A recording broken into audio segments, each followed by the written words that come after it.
శిశు వికాసంలో మనం వికాస సూత్రాలతో పాటు వికాస సిద్ధాంతాలు చాలా ఇంపార్టెంట్. జీన్ ఫియాజే కావచ్చు, ఎరిక్సన్ కావచ్చు, కోల్బర్గ్ కావచ్చు, కార్ల్ రోజర్స్ కావచ్చు, భాషా వికాస్ సిద్ధాంతం తీసుకొచ్చిన చోమ్స్కీ కావచ్చు.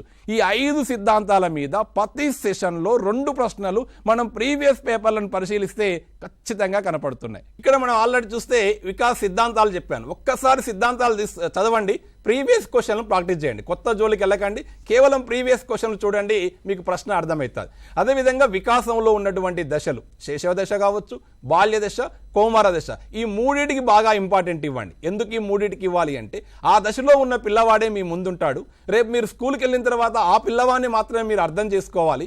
వయోజన, వృద్ధాప్య దశలు మనకు అవసరం లేదు. వాటి గురించి ఎలాంటి ప్రశ్న కూడా మనకు ప్రీవియస్లో కనపడలేదు. అదేవిధంగా మనం ముఖ్య టాపిక్ చూస్తే ఇండివిజువల్ డిఫరెన్స్. ఈ ఇండివిజువల్ డిఫరెన్స్లో ప్రజ్ఞ, ఈ ప్రజ్ఞ మీద ఖచ్చితంగా మనకు ప్రశ్న వస్తుంది. ఈ ప్రజ్ఞ సిద్ధాంతాల్లో కూడా emotional intelligent very very important. దీని నుంచి ప్రతి సెషన్లో మనం క్వశ్చన్ అనేది చూస్తూ వచ్చాం. ఎమోషనల్ ఇంటెలిజెన్స్ బాగా ఫోకస్ చేయండి. అదేవిధంగా ప్రజ్ఞ పరీక్షలు, శాబ్దిక, అశాబ్దిక, సామూహిక, వ్యక్తిగత, ఏ పరీక్ష ఏ గ్రూప్ కిందికి వస్తుందనే అంశాన్ని కూడా ఒక్కసారి పరిశీలించుకోండి. మ్యాచింగ్లో ఎగ్జామినర్ అడుగుతూ ఉన్నాడు. అదేవిధంగా ఈ ఇండివిజువల్ డిఫరెన్స్లో సహజ సామర్థ్యాలు, చిన్న టాపిక్, ఖచ్చితంగా ప్రశ్న అడుగుతున్నాడు. అది కూడా ఇద్దరు పిల్లల్ని కానీ, స్కూల్లో ఉన్న పిల్లవాడిని కానీ, సమాజంలో ఉన్న ఒక విద్యార్థిని తీసుకొని ఒక ఎగ్జాంపుల్తో ప్రశ్న అడుగుతూ ఉన్నాడు. భవిష్యత్తులో పిల్లవాడు ఏమి కావాలో తెలవక ఒక తల్లి ఒక కౌన్సిలింగ్ నిపుణుని దగ్గరికి తీసుకెళ్ళింది. ఆ కౌన్సిలింగ్ నిపుణుడు ఆ విద్యార్థిని ఏమి పరిశీలిస్తాడు అని చెప్పి మనకు ప్రీవియస్లో అడిగింది.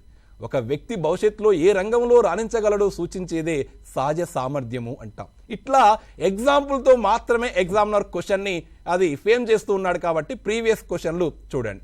అదేవిధంగా ఆలోచన, అలవాటు, క్రియేటివిటీ, వైఖరి, వీటి మీద కూడా కొన్ని సెషన్లలో క్వశ్చన్స్ అనేవి రావడం జరుగుతుంది. అదేవిధంగా మనం పరిశీలిస్తే వ్యక్తి అధ్యయన పద్ధతులు, ఈ సిడిపిలో పేపర్ 1, పేపర్ 2లో కంపల్సరీగా వచ్చేటటువంటి ప్రశ్న, గన్ షాట్ ప్రశ్న. ఈ యొక్క స్టడీస్, వ్యక్తి అధ్యయన పద్ధతిలో మనం అంత పరిశీలన కావచ్చు, ప్రయోగ పద్ధతి కావచ్చు, కేస్ స్టడీ కావచ్చు, ఈ పద్ధతుల మీద ఖచ్చితంగా ఎగ్జామినర్ ఒక ప్రశ్న అడుగుతూ ఉన్నాడు. చరాలు కానీ, దాంట్లో ఉన్నటువంటి లాంగ్ మెథడ్ కానీ, ఈ పద్ధతుల మీద క్వశ్చన్ అడుగుతూ ఉన్నాడు. అది కూడా నేరుగా ఇవ్వడు, ఎగ్జాంపుల్తోనే అడుగుతున్నాడు. అవి కూడా ఒక్కసారి ఉన్నది ఉన్నట్టు నేర్చుకోవడమే కాకుండా నేర్చుకున్న అంశాన్ని అనువర్తనం మనం ఎలా చేయగలం, అప్లికేషన్ ఇస్తే ఎలా ఆన్సర్ చేయగలం అనే అంశానికి ఇంపార్టెంట్ ఇవ్వండి. అదేవిధంగా పర్సనాలిటీ, మనకు తెలంగాణ సిలబస్లో పర్సనాలిటీ సిద్ధాంతాలు లేవు, కానీ ఇక్కడ మనకు సిగ్మెంట్ ఫ్రాయిడ్ థియరీ మీద అప్పుడప్పుడు క్వశ్చన్ అడుగుతున్నాడు. పర్సనాలిటీ లక్షణాల మీద ఇక్కడ అభ్యర్థులు మరో అంశం గుర్తుపెట్టుకోండి. నేను ఇంతకుముందు మాట్లాడినటువంటి టాపిక్లో ఇంటెలిజెంట్ కానీ, సహజ సామర్థ్యం కానీ, వైఖరి కానీ, ఆలోచన కానీ, అలవాట్లు కానీ, మూర్తిమత్వం కానీ, లక్షణాల మీద ఎగ్జామినర్ క్వశ్చన్ అడుగుతున్నాడు. చాలామందిని స్కిప్ చేస్తున్నారు.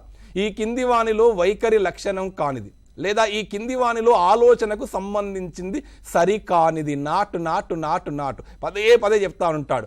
ఎక్కడో ఎగ్జామినరు చిన్న అంశాన్ని మార్చి కన్ఫ్యూజ్ చేస్తాడు. చెయ్యనిది, రాయనిది, పేర్కొనని, అనుకూల, అననుకూల, సరితూగనిది, సరిపోలనిది.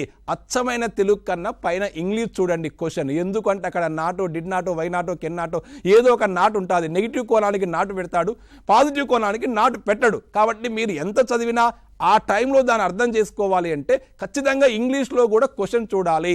మనకు కీ మీద ఆబ్జెక్షన్ చేసేటప్పుడు ఇంగ్లీష్నే ప్రామాణికంగా తీసుకుంటాడు తప్ప నీకు తెలుగు ప్రామాణికంగా తీసుకోడు. గూగుల్లో కొన్నిసార్లు మార్చినప్పుడు కొద్దిగా అర్థం మారే అవకాశం ఉంది. కాబట్టి ఆ మెయిన్ కాన్సెప్ట్ని ఇంగ్లీష్లో కూడా ఆ టెర్మినాలజీ నేర్చుకొని పోతే మనం గరిష్ట మార్కులు ఈ సిడిపి నుంచి తీసుకురావచ్చు.